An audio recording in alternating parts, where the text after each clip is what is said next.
Hi, Tim here from Shanghai Eye. We just thought we'd bring you a quick update. You might have seen or heard that the Shanghai government has today released a whole set of measures to support private companies and in particular small and medium enterprises. It's a 26-point plan, so it's pretty detailed and extensive. I'm not going to go through it point by point because it's available online, but I do want to talk about why this is important and why it matters that it's happening now.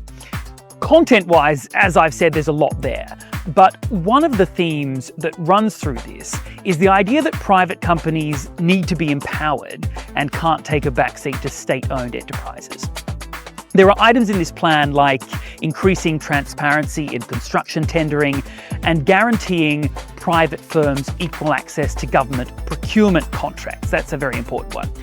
There's also a note very specifically saying that the government and SOEs need to make sure that they pay private sector contractors in full and on time, because there are an awful lot of cases where private companies who are providing services to big SOEs wait far too long to get their money, and that has a huge impact on their operations.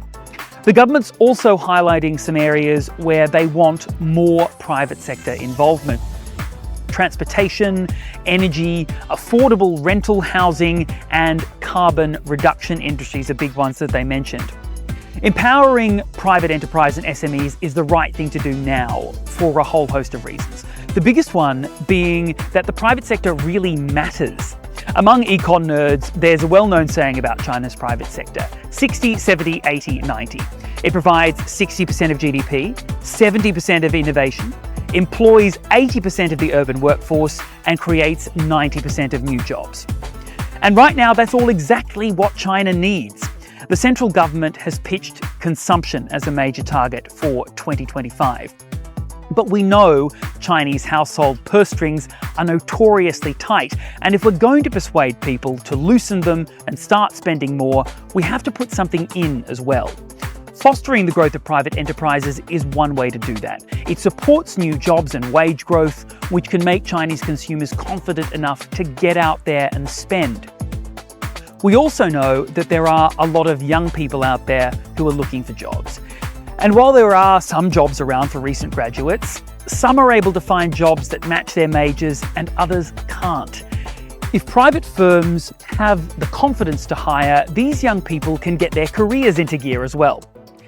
And you've probably been waiting for me to mention how all this relates to US tariffs, the global economic and financial disaster of the moment. Stronger private enterprises mean a stronger economy, which will help China weather a trade war with the United States and help the country come back quicker and more strongly once this turbulence ends.